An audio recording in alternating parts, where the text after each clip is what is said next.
नमस्कार। आज हम बात करेंगे आपकी हेल्थ के लिए राइस ज़्यादा अच्छा है या रोटी ज़्यादा अच्छी है, यानी राइस ज़्यादा अच्छा है या गेहूँ ज़्यादा अच्छा है। ये काफ़ी कॉमन और कंट्रोवर्शियल इशू है, काफ़ी लोग इस बारे में डिस्कस करते हैं। काफ़ी तरह के आर्टिकल्स भी आते हैं जो एक बोल देते हैं कि राइस ज़्यादा अच्छा है, कोई बोलता है गेहूँ ज़्यादा अच्छा है, गेहूँ खाने से ज़्यादा फैट बढ़ता है। इस तरह के बहुत सारे आर्टिकल्स आते रहते हैं और जो लोगों को और ज़्यादा कन्फ्यूज़ करते रहते हैं। कई लोग को ऐसा लगता है वो राइस बिल्कुल नहीं खा सकते, कई लोग को लगता है कि वो गेहूँ बिल्कुल नहीं खा सकते, तो लोगों के दिमाग में बहुत सारे तरह के कन्फ्यूजन्स होते हैं। आज डिस्कस करेंगे राइस और रोटी में क्या ज़्यादा अच्छा है और क्या आपको इसमें प्रेफर करना चाहिए और क्यों, और हमारा फाइनल वर्डिक्ट इसमें क्या है। टॉपिक पर जाने से पहले जो लोग हमारे चैनल पर नए हैं उन्हें रिक्वेस्ट करूंगा कि चैनल को सब्सक्राइब करें, वीडियोस को लाइक और शेयर करें। सबसे पहले राइस, इसके एडवांटेजेस ये है कि ये एनर्जी गिविंग प्रोडक्ट है, high amount of energy dense food है, एनर्जी अच्छा देता है, ग्लूटेन फ्री है। वीट में काफ़ी प्रॉब्लम ये रहता है कि ग्लूटेन रहता है। ग्लूटेन एक ऐसा तत्व है जो वीट के अंदर रहता है, कुछ लोगों को ये एलर्जी कर सकता है। जिन लोगों को ग्लूटेन सेंसिटिविटी होती है, coeliac disease, coeliac sprue, Whipple's disease, इस तरह की डिजीज होती है, उसमें अगर वो गेहूं के बने हुए प्रोडक्ट्स खाते हैं तो पेट खराब हो सकता है, पेट में डायरिया हो सकता है, पेट में अलग अलग तरह के डैमेज हो सकता है, जिससे जान का खतरा भी हो सकता है। तो इस तरह के पेशेंट्स में आप वीट अवॉइड करते हो तो उस तरह के लोगों को ग्लूटेन फ्री डाइट देनी पड़ती है, उसके लिए ये अच्छा है।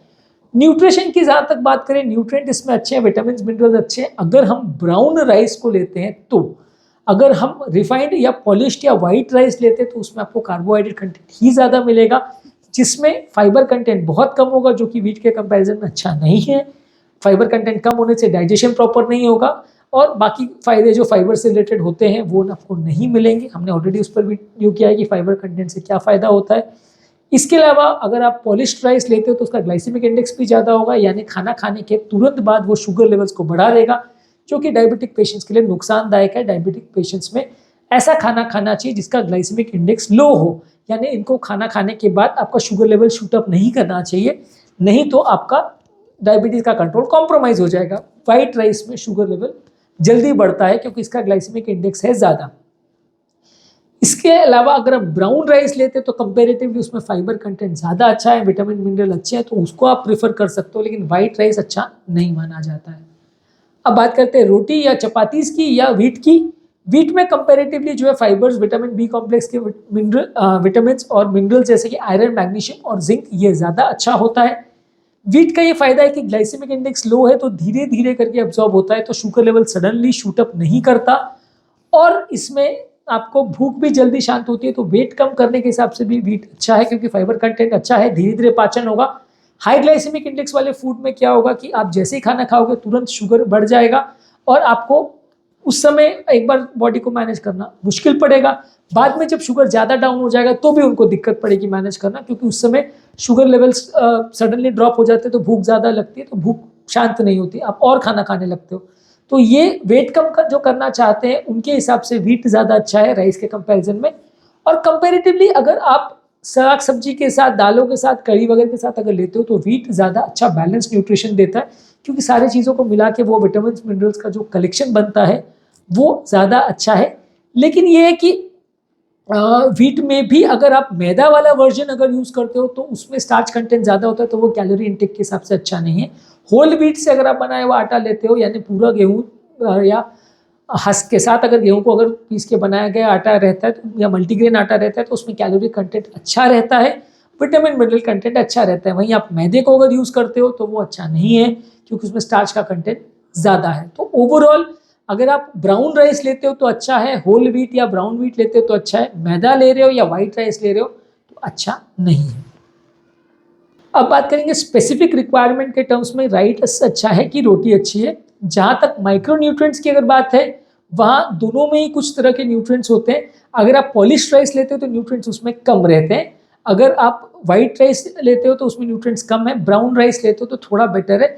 उसी तरह से गेहूँ आप होल व्हीट लेते हो तो बेटर है, मैदा लेते हो तो उसमें कम है। ब्राउन राइस में मिनरल जैसे कि मैग्नीशियम, फॉस्फोरस और सेलिनियम कंटेंट ज़्यादा है। ब्राउन व्हीट में बी कॉम्प्लेक्स ग्रुप के vitamin thiamine, riboflavin, niacin, iron और जिंक ऐसे मिनरल्स अवेलेबल है। तो डेफिनेटली मान सकता है कि माइक्रो न्यूट्रिएंट्स के टर्म्स में आपको व्हीट थोड़ा ज़्यादा अच्छा पड़ेगा। डाइजेशन की जहाँ तक बात करें, रोटी का डाइजेशन कंपेरेटिवली बेटर है, रोटी को ज़्यादा लोग इजीली पचा पाते हैं। हाँ, अगर किसी को डाइजेस्टिव का प्रॉब्लम बहुत ज़्यादा है या किसी को अगर सीलियाक डिजीज वगैरह है तो उनके लिए राइस अच्छा माना जाएगा क्योंकि उसमें ग्लूटेन नहीं होता। अदरवाइज डाइजेशन के पॉइंट ऑफ व्यू से ज़्यादातर लोगों को नॉर्मल बाउल मूवमेंट्स के लिए, इनडाइजेशन की प्रॉब्लम के लिए ज़्यादातर व्हीट को अच्छा माना जाएगा। राइस से थोड़ा कॉन्स्टिपेशन वगैरह ज़्यादा होगा क्योंकि उसमें फाइबर कंटेंट कम है। नेक्स्ट है कि अगर ग्लूटेन सेंसिटिविटी की बात करें कि किसी को ग्लूटेन सेंसिटिविटी या सीलियाक डिजीज है तो डेफिनेटली उसके लिए राइस अच्छा है, व्हीट खराब है क्योंकि व्हीट से उसको एलर्जी हो जाएगी जिससे जान का खतरा होगा। ये बीमारी थोड़ी रेयर है, सबको नहीं होती। ग्लाइसेमिक लोड की अगर बात करें या खाना खाने के बाद सडन शुगर लेवल्स बढ़ने की अगर बात करें तो राइस में वो ज़्यादा होगा। राइस का ग्लाइसेमिक इंडेक्स ज़्यादा होता है तो वो जल्दी शुगर बढ़ाएगा। व्हीट में कंपेरेटिवली लो है तो धीरे धीरे करके बढ़ेगा। तो डायबिटिक पेशेंट्स की अगर हम बात करें तो व्हीट ज़्यादा अच्छा है, राइस उनको कंपेरेटिवली थोड़ा कम अच्छा है। राइस अगर लेना भी है तो थोड़ा सा ले सकते हो, थोड़ा राइस ज़्यादा सब्जी के साथ ले सकते हो, व्हीट उनको ज़्यादा सूट करेगा। इसके अलावा अगर हम बैलेंस्ड मील की बात करें तो उसमें भी कंपेरेटिवली आपको व्हीट ज़्यादा अच्छा ऑप्शन रहेगा। पर बैलेंस्ड मील करने के लिए आपको ज़्यादा अच्छा ये है कि उस जो भी चीज़ आप ले रहे हो उसमें राइस भी लीजिए, रोटी भी लीजिए और बहुत सारी और सब्जियों पर ज़्यादा फोकस कीजिए क्योंकि ज़्यादातर विटामिन, मिनरल और न्यूट्रिएंट्स और प्रोटीन जो आता है वो साग सब्जी से ही ज़्यादा आता है। तो उस पर ज़्यादा फोकस करिए और उसमें भी नॉन स्टार्ची ऑल्टरनेटिव्स जैसे कि आलू और शकरकंद जैसी चीज़ों को अवॉइड करके बाकी सारी चीज़ों को आप प्रेफर करेंगे तो ज़्यादा आपका बैलेंस डाइट बनेगा, ज़्यादा हेल्दी डाइट बनेगा। राइस और रोटी दोनों ही मेरा सजेशन है कि थोड़ी मात्रा में लेना चाहिए, लेकिन क्योंकि दोनों में अलग अलग तरह की विटामिन और मिनरल्स है।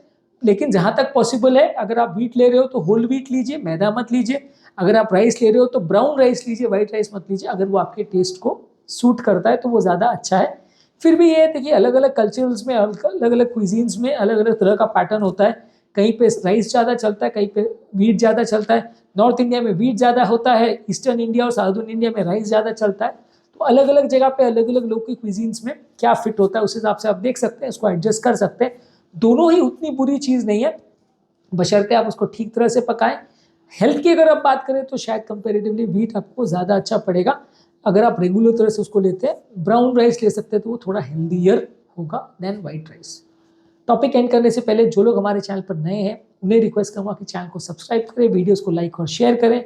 जो लोग हमारे चैनल पर डाइट रिलेटेड कंटेंट देखना चाहते हैं उनके लिए हमारे चैनल पर डाइट का पूरा प्लेलिस्ट है, बहुत सारे इसमें वीडियोस हैं। इन वीडियोस का लिंक मैं कमेंट सेक्शन और डिस्क्रिप्शन बॉक्स में छोड़ दे रहा हूँ, आप उसे चेकआउट करिए। काफ़ी कुछ नया जानने और सीखने को मिलेगा जिससे बीमारी को समझने में मदद मिलेगी।